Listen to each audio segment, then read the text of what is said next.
తిరుమల శ్రీవారిని దర్శించుకున్న రాష్ట్రపతి ద్రౌపది ముర్ము ఘన స్వాగతం పలికిన ఆలయ అర్చకులు.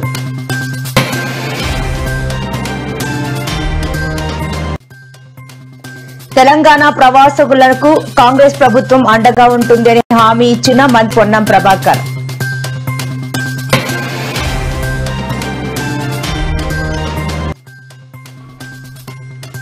ఫార్ములా ఈ కార్ కేసులో నన్ను అరెస్ట్ చేసే ధైర్యం ప్రభుత్వం చేయదు అంటూ ధీమా వ్యక్తం చేసిన కేటీఆర్.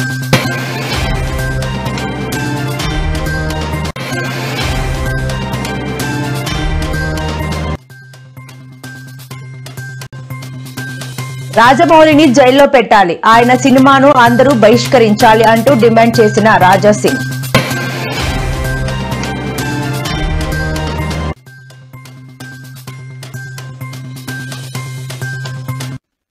తిరుమల కల్తీ నెయ్యి వ్యవహారంపై సిట్ విచారణ అనంతరం వైవి సుబ్బారెడ్డి కీలక వ్యాఖ్యలు.